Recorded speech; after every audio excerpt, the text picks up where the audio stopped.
First off, I'd like to give all praises, glory, and honor to Yahweh, Bahashem, Yahweh Shai, Bahashem Rakakwadash. Double honors to those apostles and elders from Great Millstone who teach and rule well. A lot of respect to you brothers out there on the highways and byways preaching this truth around the four corners of the earth. And salutations to the hopeful that you guys may be sealed soon. With that, this your brother Dawaba from the branch of GMS here in Chicago. Coming right back at you with a little lesson. And as you see on my phone screen here, I got the brother GMS Awakening 144. And his name is Amouan Gabar. And as you see, he has it's a video of, I think this is just a screenshot of the beloved Apostle Tahar. But he had made a statement about brothers doing the work, and making excuses for not doing the work or can't find the topics, and I'm going to sit up here and let this place, man, because I'm going to do a little bit of quick response on it. But, there's so many things going on. You can always find a topic to do something and quit making excuses for every goddamn thing. That's another thing. Brothers make excuses for everything they do,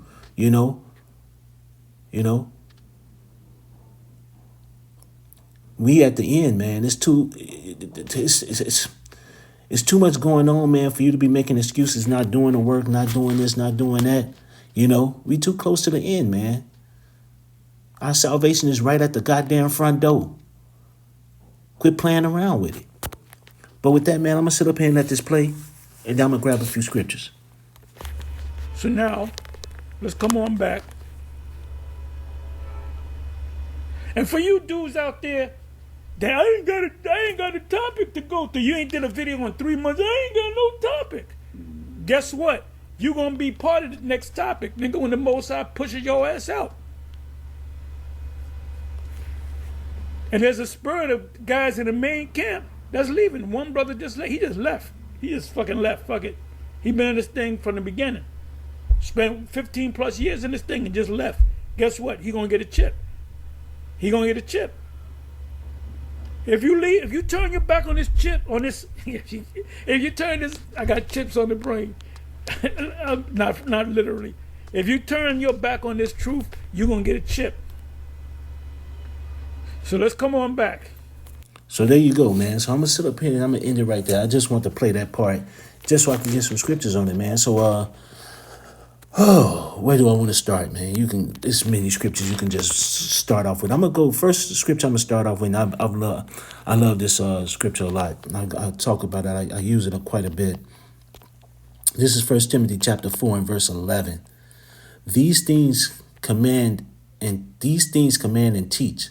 Let no man despise thy youth, but be thou an example of the believers in word, in conversation, in charity, in spirit, in faith, and in purity. Hey, don't despise your youth. And that also, coming into this truth, and that also goes for you young brothers, man. Don't despise your youth, man. It's a beautiful thing to come into this truth, man, at a young age, man. To get built up from a young man all the way up to a man, to come into this truth. Don't despise it. And you're supposed to be an example to everybody, And that goes just as well as up for the older man, but to you young brothers, man, because a lot of people see it. A lot of your peers see you, man. You be an example. You being that light that a lot of people take a look at. So in conversation and word, don't despise this. And be an example to the believers. It says, till I come. And here's the point. Till I come, give attendance to reading, to exhortation, to doctrine. Neglect not the gift that is in thee, which was given thee by prophecy with the laying of hand on the hands of the presbytery, which means the order of elders. It says, neglect not the gift. And it says, give attendance till I come. In reading, exhortation, and doctrine. So these are the things we're supposed to do, man. Reading, exhorting, making sure we saying the right doctrine. These are the things we're supposed to be doing. You don't supposed to neglect the gift. And if you neglect it too much, man, the Lord gonna sit up here and kick you out. You ain't gonna have to worry about it no more. What did the beloved Apostle Tahar say? Your ass gonna take that chip and you're gonna be missile fodder. You're gonna be missile food. Stubble for the fire. I'm going to read these last 2 verses and then I'm going to go on. This is 1 Timothy 4 and 15. Meditate upon these things.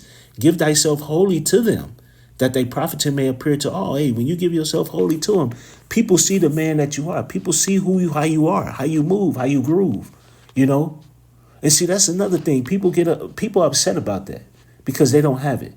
A lot of people out here envious, man, jealous, man, of the men of the Lord because they see us moving and grooving in a way they just don't have because the Lord didn't put that spirit on them. It says, 1 Timothy 4:16, take heed unto thyself and unto the doctrine, continue in them, for in doing this thou shalt both save thyself and them that hear thee.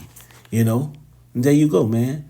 Continue in this truth, man, doing the things you need to do, because not only are you going to save others, but it means for yourself, you know, too. We out here for the elect and we out here for ourselves, man, to get the blood off our hands. You know, you do a job, man, doing what you're supposed to do. Now, I'm finna go here just because I was sitting up here thinking about it. And I thought about it earlier. This Proverbs 6 and 6. It says, go to the ant, thou sluggard. Consider her ways and be wise, which have no guide, overseer, or ruler, provided her meat in the summer and gather her food in the harvest.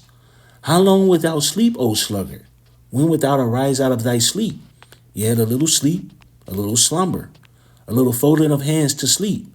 So shall thy poverty come as one that travaileth, and thy want as an armed man. So here it is, man. Hey, look at the ant. Ants are always doing something, always in the midst of doing something, moving around, grabbing stuff.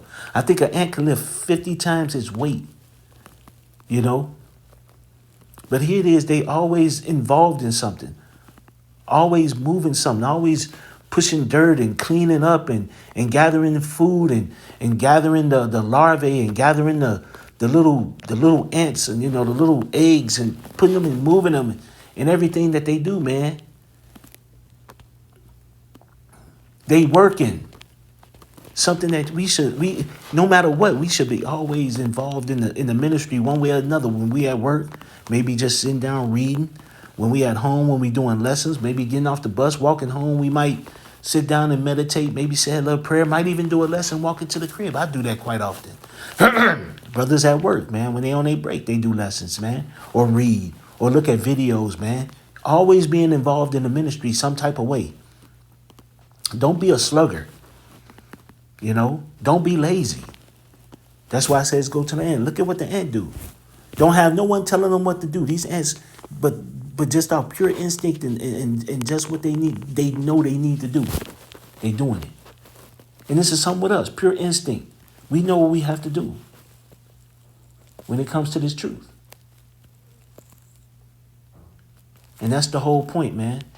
Hey, do what we need to do, man. Here, I'm finna go here because he made another point. I think it's in Luke. It's Luke 9. Well, yeah, Luke 9. This is Luke 9.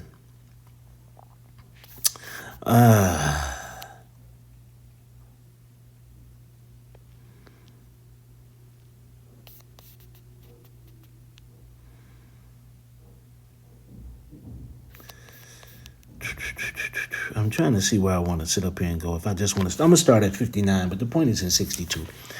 It says Luke 9 and 59, and he said unto another, follow me. But he said, Lord, suffer me first to go and bury my father. Yahushua said unto him, let the dead bury the dead, but go down and preach the kingdom of Yahweh.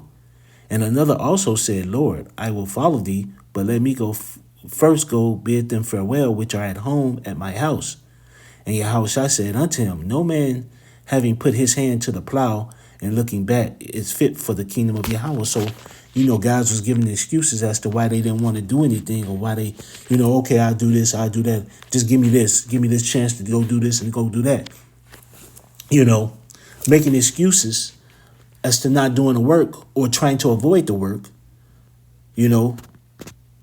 And what he say? Hey, no man have put in his hand, that's in red, no man have put in his hand to the plow and looking back is fit for the kingdom of Yahweh.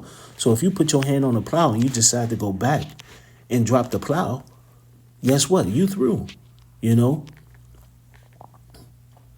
Now, hey, I'm not Yahweh Ba'ashem Yahweh Shai, so my thing is the Lord has mercy on who you want to. You could drop the plow and maybe the Lord might have mercy on you and you might be able to, you know, wiggle yourself back in. I'm not sure about that, you know. But I know this for a fact, that, hey, When you get to, if you, and I'll put it like this. Going back into the world is a death trap. Going back into the world, man, is a death trap, man. And knowing this truth and all of a sudden you leave it. It's a harsh reality that's going to hit you. You know? Here it is, you understand this truth, understand this knowledge, and all of a sudden you give it up for maybe money, some fame, pussy, whatever the fuck you give it up for. You kind of like just signed your faith, you know? And like I said before, the Lord can have mercy on who he want to have mercy on. But when you look at these words, it says, no man having put his hand to the plow and looking back is fit for the kingdom of Yahweh. And this is Yahweh Shah speaking. So, you know, that says a lot. That says a lot in itself. You know? But hey, man, we have a job to do. You know, and you don't want to be that man that matter of fact, you know, wait. Let me go ahead and go here. This is Revelations, what? What is that? What is that, 3?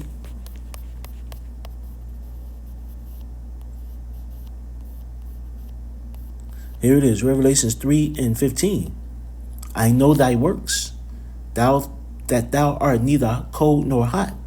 I would thou wert cold or hot. So, hey, the Lord will prefer you either be cold or hot. So then, because thou art lukewarm and neither cold nor hot, I will spew thee out of my mouth. There you go, lukewarm. So either you're going to be cold and just not do it, or you're going to be hot for the truth. But that lukewarm spirit, no, man. And that lukewarm spirit ain't even just getting by. That's just you doing a bare minimum if you doing that. You know? So, man, you got to put it in your mind, man. Hey, look, no matter what you're doing, when you're doing your lessons, whether you're doing precepts of the day, whether you're reading, whether you're praying, whether you're being charitable, alms, all these things are part of the ministry, man. But the main thing you want to do is prophesy. You want to be doing the work. You know? Whether it be out there on the highways and byways, whether it be putting up lessons. You know? Even when you're in class with brothers. Or even when you're doing sit down with brothers. Or even if you just breaking bread with brothers. You know? Exhorting a brother. Building up a brother. All that's work. You know? So, hey, I ain't got too much more to say about it, man. I was just going to sit up here, you know, just my little quick response on it. You know, but hey, man, we got to, hey, time is getting too close. Matter of fact, you know, no, that ain't, I got one more. Romans 13:11. It says, and knowing the time, it says, and that knowing the time, that now is high time to wake out of sleep, for now is our salvation nearer than when we believe. Hey, get your ass out of that slumber. You know, a little sleep, a little slumber. Get your ass up, man, and do what you need to do to get for the salvation. Pray to the Lord, man. Fast if need be, whatever the case you got to do, man. Talk to brothers if you need to.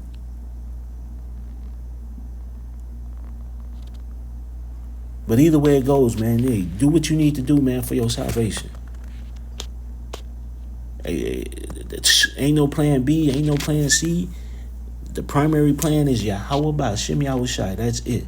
It ain't no alternative.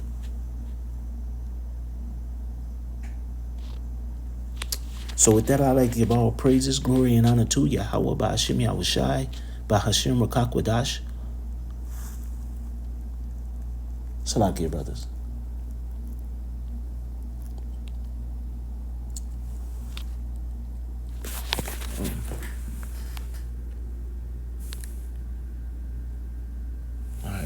Slacky about that, brothers. I had to step away for a second. First off, I'd like to give all praises, glory, and honor to Yahweh, Ba'Hashem, Yahweh Shai, Ba'Hashem Rakakwadash.